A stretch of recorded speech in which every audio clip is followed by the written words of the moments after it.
Hello and welcome today to the Go Anteater podcast. My name is Russell Jenkins. I am the host of the podcast, and today we actually have a special guest. It is the co-host of the Go Anteater podcast. That is Emily, and she is here today. We have something fun in store for you today. We're actually not talking anything bug related, no business.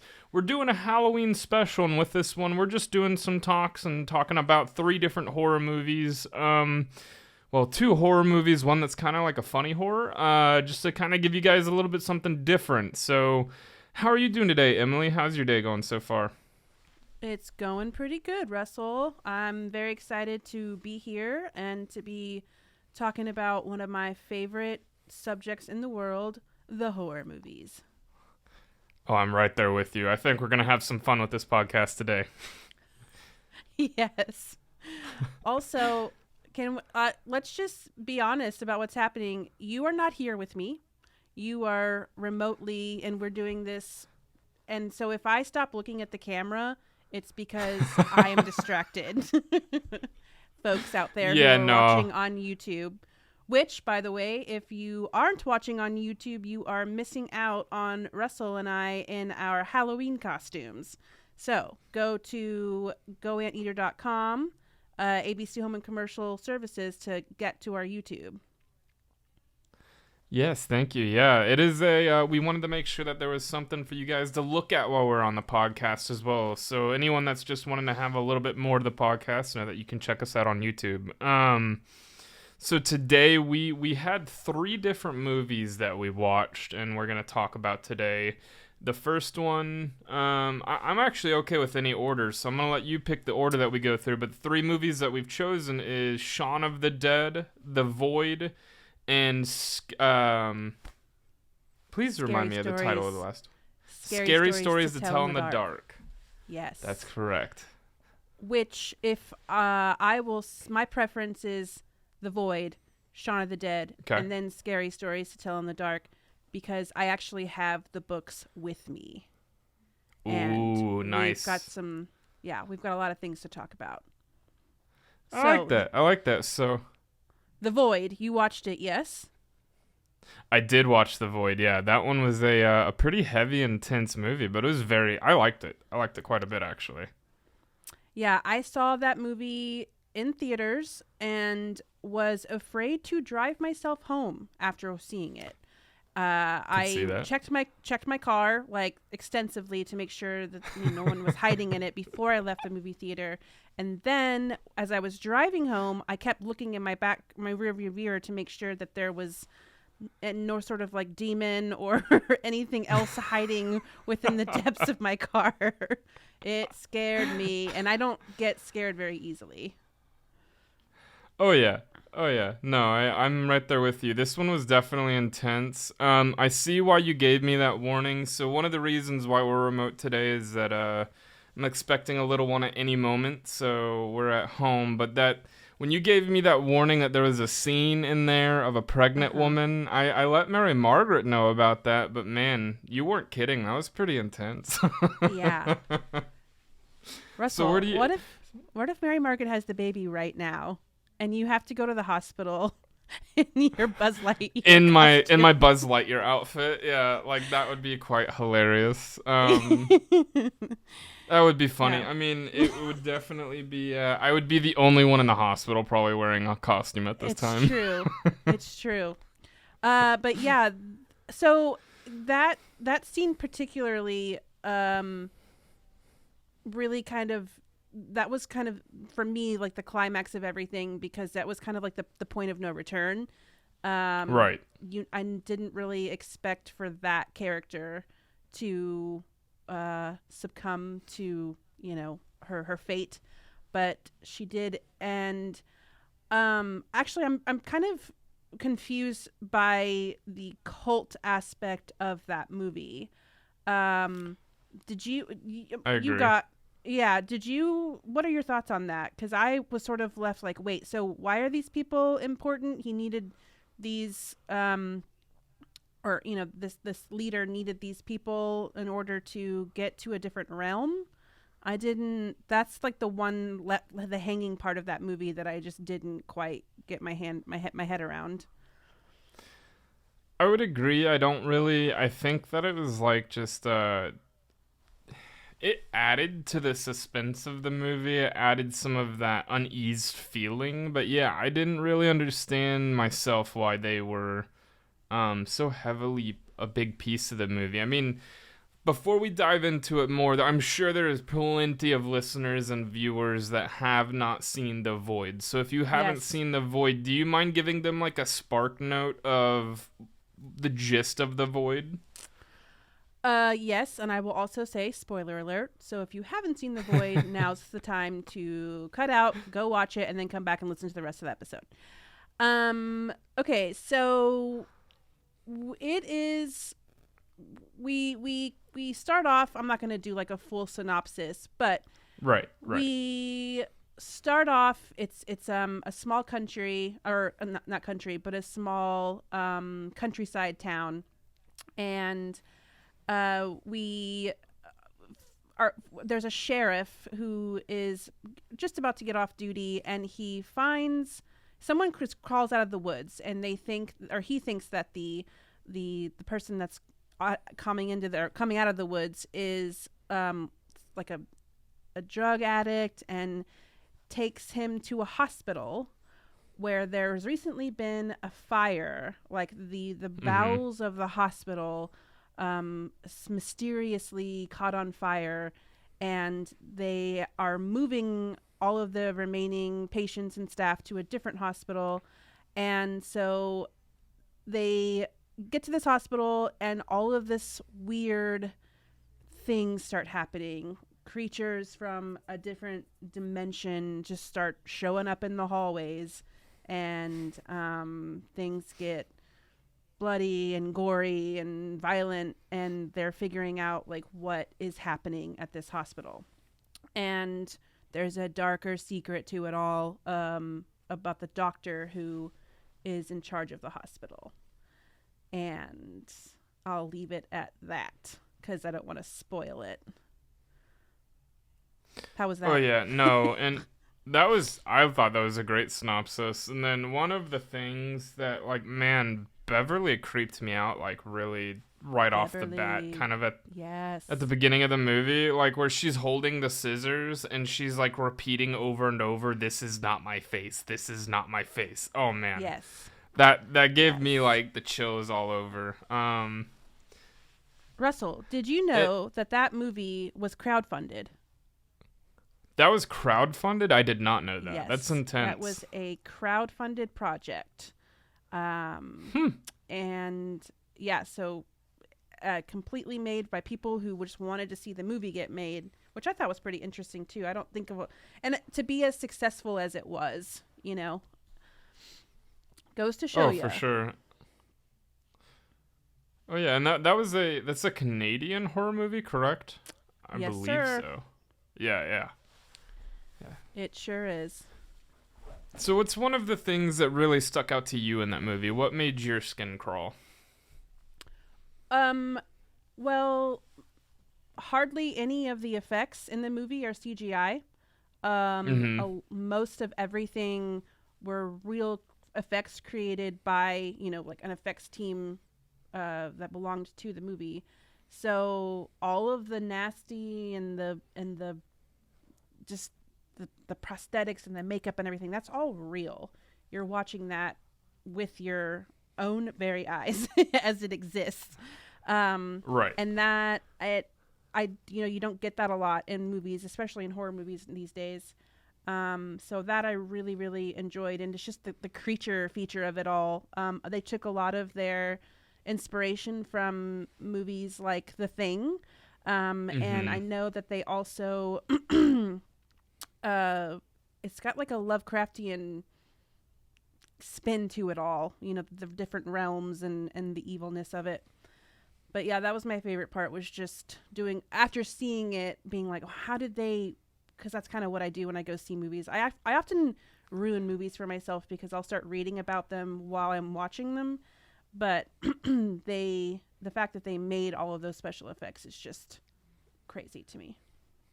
What about you? Oh, I mean, that to me is what stood out. When you pointed that out to me, I had a little bit of unfairness. You pointed it out to me before I watched that movie because you had seen this movie True. before we decided to do this for the podcast. But that really did stick out to me. A movie that's in 2016.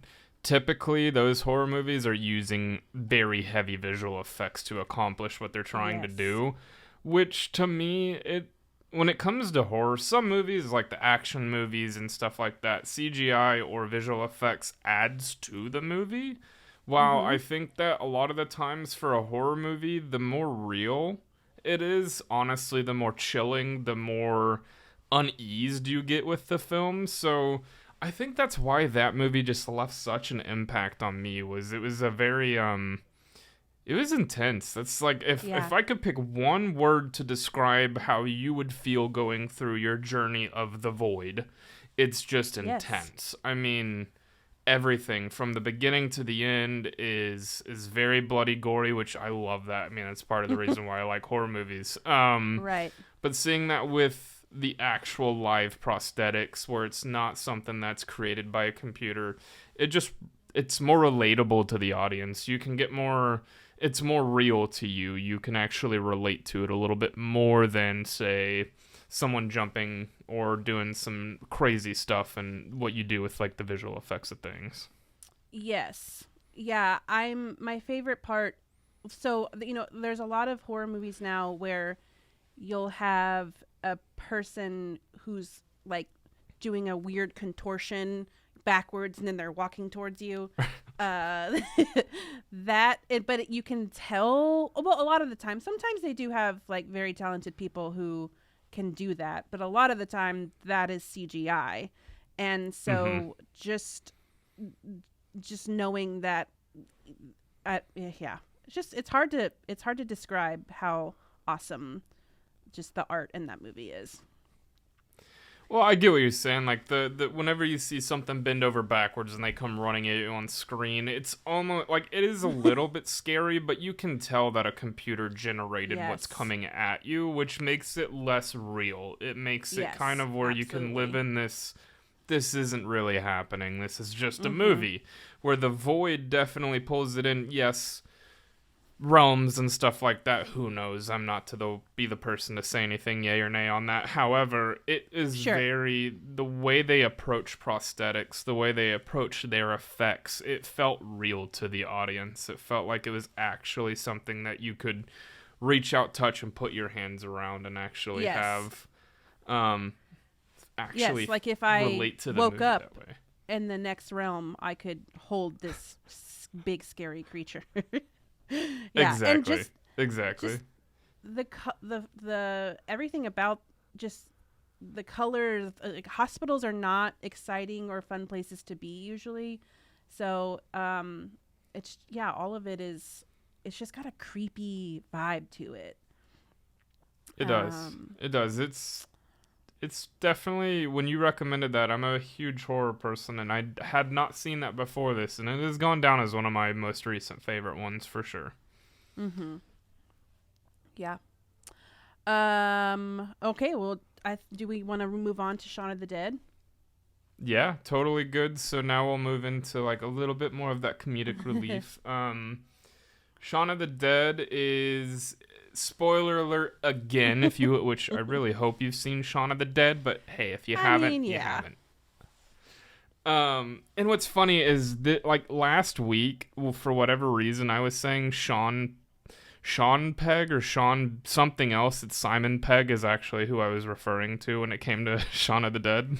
I got what you meant. But Shaun of the Dead, the whole premise of it is it's a zombie movie. I mean, everyone's seen dozens of zombie movies. But the way that this one approaches it is just really funny. You have Simon who's in a relationship with a woman, and you can tell that she is getting very bored of him because he wants to go to the the Winchester every day. Because that's where his buddy was. That movie, to me, I love Simon Pegg. I've loved all the movies that he's done in that vein. I like his funny / horror gory side of the fence. What was your favorite part of Shaun of the Dead, though? What stuck out to you? I think the thing that stuck out to me the most was I feel like it was either the first movie of its kind, or it had been a long time, to have a movie where you're taking a horror element and then obviously putting a comedy on top of it, but also the kind of comedy was in a weird way like frequent callbacks to the jokes before, like slapstick. They're easy jokes, but it was so geniusly done. Oh yeah. Like you've got red on you, that comes up 3 or 4 times, and and each time it's like ha ha ha, and then it's blood, and then it's something else.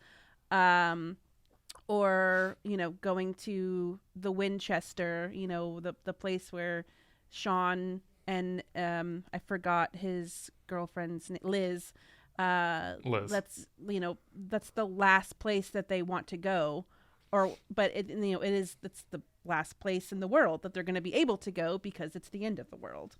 Right. So yeah, and then even to the point where they're taking down a zombie and they start to hit the zombie in sync with each other. Oh my gosh, yeah. That scene.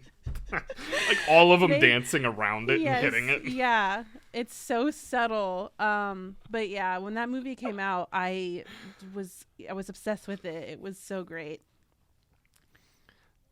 Oh yeah, one of my favorite scenes. It's towards the beginning, I think it's like whenever the first zombie that pops on the screen.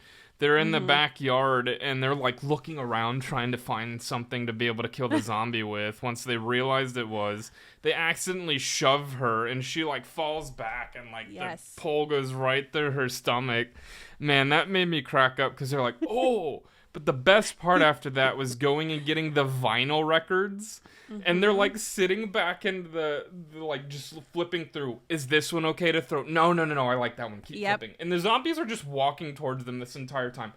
Oh, what about this one? Oh, I hate that one. That's fine. Just throws it. And they miss probably out of the 10 they throw. Only 2 of them landed, which is just it's great. It's great. Yeah. And they both, they're going through them and they both land on the Batman soundtrack and they're like, yeah, throw it. Yes. Oh I kind of thought that you were going to bring this up. So I had been considering asking you, if you had to throw a record at a zombie, which record do you think you would throw? So you have vinyls. Oh yeah, I have a lot of vinyl. Any vinyl that I've bought wouldn't be thrown. The vinyl that I got from my parents, the vinyl I got from my parents, it'd be Bill Cosby. I mean, he's already destroyed his reputation at this point. So since he's already destroyed that reputation, I'm like, why not? Let's just throw the Bill Cosby records. Yeah, that sounds good. I can agree with that decision. Next would be Fleetwood Mac, just because I like Fleetwood Mac, but not a lot. So they would be the next vinyls I would throw. Oh, Russell, that's I know. But when we move past that, that's when you move into Pink Floyd, Rush, Led Zeppelin, Red Hot Chili Peppers. So you're getting into my favorites. So I wouldn't be able to touch those. It would be the Bill Cosby records, and then right after that would be the Fleetwood Mac. And after that, I'd be like, well, I guess I gotta find something else. Yeah, then it would be the point where you run yourself into the shed to try to find a weapon to defend yourself with. Okay. Exactly. Okay, I get it. I don't have vinyl, so I would probably have to throw VHS tapes. And it would probably be all of my boyfriend's motorcycle tapes. Those would go first. Easy Rider. All of his Easy Rider tapes. Oh my gosh, Scott, don't that's listen to awesome. this podcast. Thank you. Yeah, right? Because if there's a zombie apocalypse, man, you're losing all your favorites. Yeah. Also, Russell, I just want to briefly touch on these zombies were very slow. So I think that was a benefit I'm because you've got all kinds of zombies, fast ones that can run. They're endless species of zombies. Right. But these, they and apparently they can't smell, because Right. there's that scene where they're mimicking being zombies and they are able to slip right past them, where in most cases zombies can smell your body, like your fresh human body working, and that's why they come after you. So Right. yeah, that was kind of interesting too. I hadn't really seen zombies that you could basically blend in with, you know. Oh yeah, well here's if you haven't watched The Walking Dead, there's another spoiler coming, so like keep that in mind. But like there's Okay. two extremes, right? You got the Shaun of the Dead zombies where they clearly can't smell you, just Yeah, walking, you're fine. But then you got mindless. The Walking Dead where they're like cutting open a zombie and spreading guts all over them so that way they can Yes. blend in. Oh yeah, no. Oh, That was that's something I true. hadn't Okay. and I haven't seen that done in a zombie flick. That was something I think that's a little unique about Shaun of the Dead is that they couldn't smell the humans because typically they Mm-hmm. can. Right. Right. Or they can smell you, or some other sense that they have is heightened because they can no longer not that's not operating the rest of your body. Right. But they didn't. They were slow, mindless, and that also plugs back to the very beginning when it shows Sean on the bus, and all of the people around him look like zombies, but they're not. They're people. They're just going about their daily commute, which says something about, our existence as a whole. But we don't have to go there. Right. Yeah. Yeah. That's a very sad train of thought. Yes. Oh man, I think that the slowness of the zombies added to some of the funniness. Like one of my favorite scenes Mm-hmm. about that is when you have the two best friends walking down the like right when they leave the bar before they know the world's completely collapsed essentially, and you have that one in the alley and they're like da da da da da da da da. Yeah, oh my Oh. gosh. That Yeah. scene that cracked me up. Oh my Yeah. gosh. Yeah, it's a And good then one. Go ahead. I was just gonna say, and then how at the very end, what I loved on how they kind of wrapped it up was where like their zombies were even like kind of tameable would be a way to look at it because like That is his true. buddy's in the shed and he goes out there and they're just gaming together like normal, Mm-hmm. and Yeah, that he like reaches over. and he tries to bite him, but he's like, no. Yeah. Yeah. Yeah, that you know I always considered maybe it would kind of ruin it if they tried to do a Shaun of the Dead 2, and it's too far gone now, I don't think, but that would also be like an interesting TV show if they decided to do a spin-off. It's Sean and I can't remember his name off the top of my head now, but Yeah, you it's and me him both. existing as a zombie friend, my zombie best friend. Right. That would be like do like shorts. It wouldn't even have to Yeah. be like long. It could be like a 5 minute like clip of just randomness. Yeah. Well, okay, so I'm ready for our last one. And this Oh is yeah, me too. probably one of my favorite movies and horror movies, and I watch it more often than just every Halloween. But it is Scary Stories to Tell in the Dark. Ooh. So Russell, do you remember the books? Oh, of course.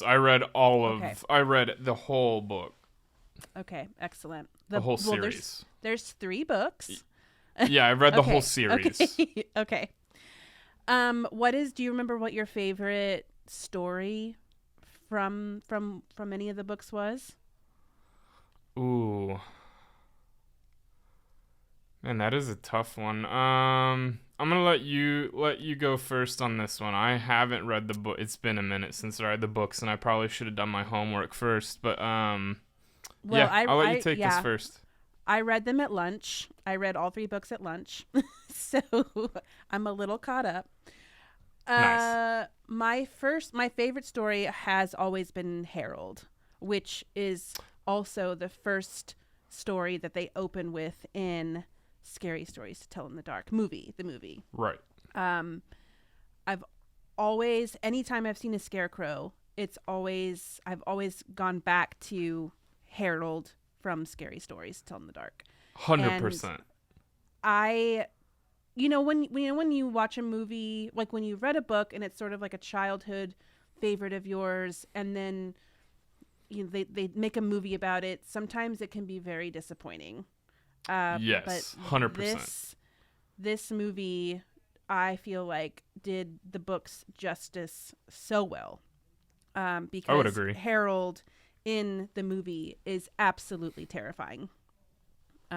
Just he looks like what I pictured him to be if he was alive. In addition to the scary pictures that the books always had.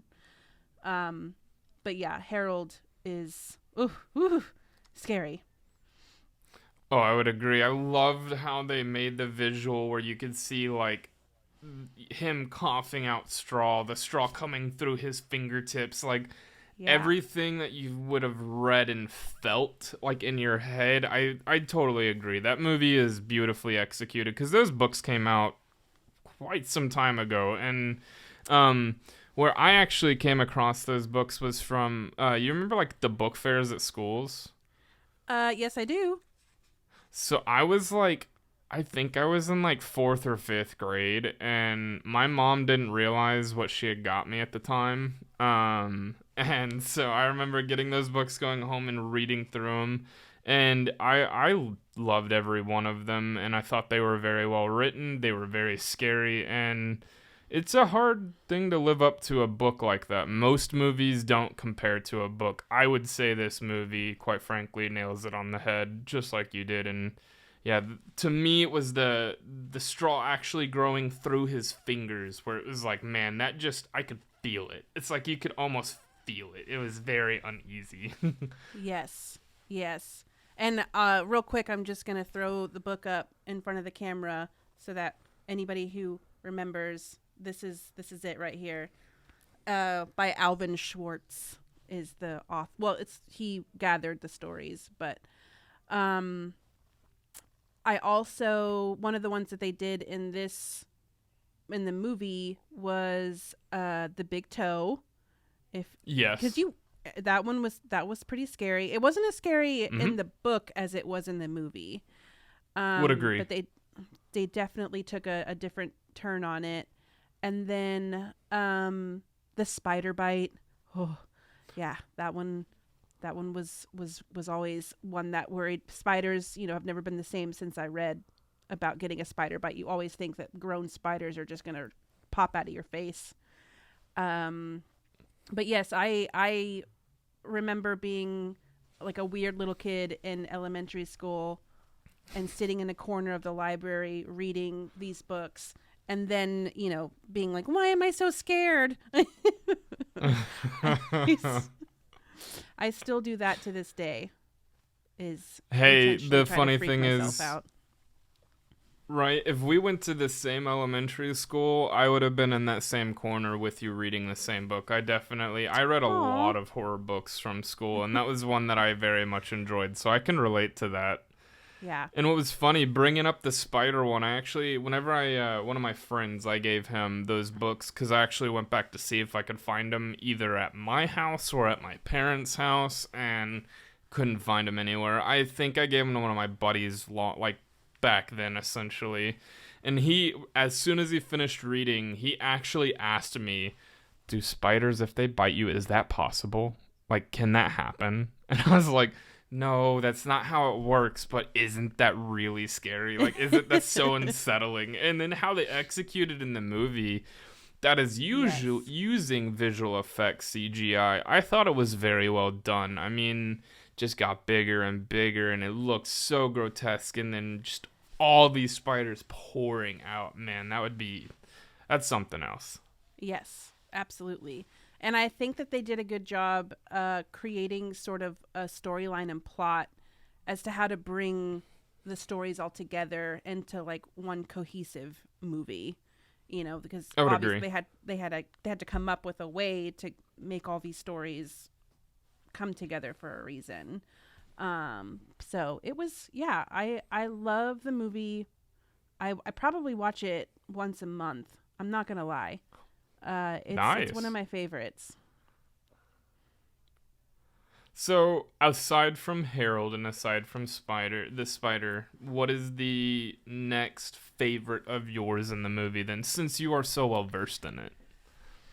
From the movie, um, I can't recall. There's the Red Room, which was in the Yep. movie. I could not find a story about the Red Room, so I'm not sure if that one was a part of the series. I don't Uh, remember that one being in the books. okay. Because I thought the I same think, thing when I was watching the movie. but I also think she may have the one that was in the hospital room where they were looking for the records. I think that was Hmm. the pale lady. And I don't. Yes, I'm Okay. fairly certain. Okay. Yeah. And then the Wendigo, that one Hmm. that one always freaked me out. Yeah, I think they were just great. They were all great stories. Oh, yeah. I would agree. And if you haven't checked out the books, make sure you check them out because they are great. There's more stories than what's in the movie. Oh And yeah. then if you don't have time for that, because some people make that excuse for certain things, the movie is very good, giving you a feel of that universe, what that Mhm. series is like. They executed very well. I have very much enjoyed it. I mean, this is the right time of year to be watching those types of movies, and I like this time of year because my wife enjoys horror movies more now because she married me and she kind of had no Mhm. choice to watch them. But now Halloween gives me the excuse of like every weekend I'm like, so you want to watch a movie? Yeah, okay. Well, we're gonna watch horror because it's Halloween. It's October, so I get that excuse during this time of year, which is nice because then I end up just going on like horror movie sprees. Me too, Russell. I well, I don't need an excuse to watch horror. I Same. watch it pretty frequently, but I feel like I don't. Yeah, like I just don't need an excuse to watch it in October. Oh, I fully Every agree. night something's on. I'm trying to watch right now. The new Hellraiser, which So you know, good. we discussed about So good. watching. I haven't seen it yet. Um, yeah, I've got so many things when we talked before. I've got so many movies that I have to watch that I haven't seen. The new Halloween came out. It I'll was good. leave that. Was it, Russell? I mean, it was not what I expected. It wasn't what I necessarily had hoped, but if you're going for just like a popcorn flick, it wasn't bad. But no, I mean, for the bow tie of the series, I would have expected more. That's where I'll Me leave it too. there. Okay. Okay. I agree with you. I was He was disappointed. too weak. I'm going to leave it there. No more. Oh, that's true because it's brand new, so we probably shouldn't talk too much about it. Spoiler alerts. Okay, I'll leave it because I have a lot to say that I probably shouldn't. That's why I just left it at that, because I also don't want to deter people from going and seeing that movie. But at the same time, I mean, being along, I'll give my 2 cents. We're not going to give any spoiler alerts, but my 2 cents Okay. on that is it could have been so much more than what was. It could have been so much scarier than it was. Mm-hmm. Um, and I really don't think they did Michael Myers justice in that movie. I'll leave it there. It could have been better. However, Hellraiser, I'm gonna flip it into that mode. The classic Hellraiser is one of the. It's classic for a reason, right? Yes. Like you only get that Yes. for Has to be a reason. There's a certain amount of viewership and fans from that. I loved the originals, and I was a little reserved on how this was going to be on the new one. And if you haven't seen it, anyone that's listening, anyone that's watching, go watch the new Hellraiser. It's one of those few that I actually look at, I'm like, that was a good remake. That's actually very well done.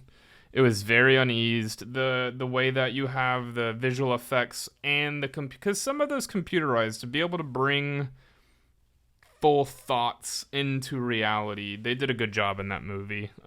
Definitely a good watch.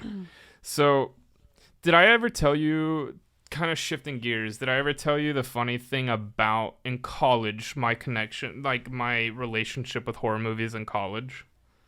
No. So, towards the end of college, I had classes where the professor would give you the syllabus up front, and it'd be like, this is all the papers and stuff you need to write for the class. Well, I was that student that hated schoolwork, so like the first month or two, like I would be doing nothing but schoolwork. But then that left the rest of the semester for me to watch or do whatever I wanted. So I watched a ton of horror movies in college, some very bad, some very good.